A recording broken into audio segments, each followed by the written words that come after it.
All right, we've got Tuesday's homework. I'm going to do the practice problem to help you with the ticket out. And looking at the directions, it says add the fractions. Simplify if possible. If you're going to add these two fractions, you have to analyze and look at the denominators. They're different. You have to find a common denominator. Once you find a common denominator, you can add the fractions. This is not new. The common denominator is something we've done before. I would write the two fractions in a vertical format so that you have your numbers organized. -1/4 plus 1/3. Common denominator, if you think about 4 and 3, multiply 4 times 3, and then you're multiplying 3 times 4. If you're going to multiply 4 times 3, you're also going to have to multiply the -1 times 3. You're going to go to the bottom and 3 times 4 and 1 times 4.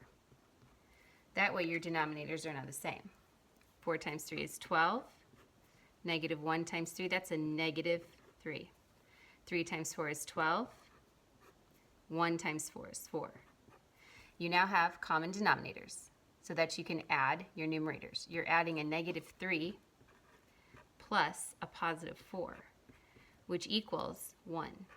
Denominators are the same. Your answer is 1/12. You're finished. Can't reduce that. Looking at the ticket out, a similar process, you just have two different denominators. You have an 8 and a 5. If you think about it, the common denominator between 8 and 5 would be 40, since 8 times 5 is 40 and 5 times 8 is 40.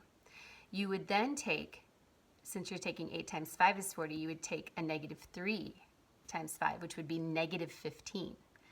Then you're going to multiply the 5 times 8, which is 40. So 2 times 8 is 16.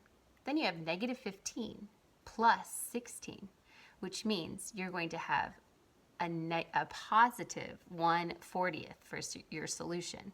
Now, if you just heard me, I just changed the denominators to 40, and that's a -15 plus a positive 16, which is a positive 1/40.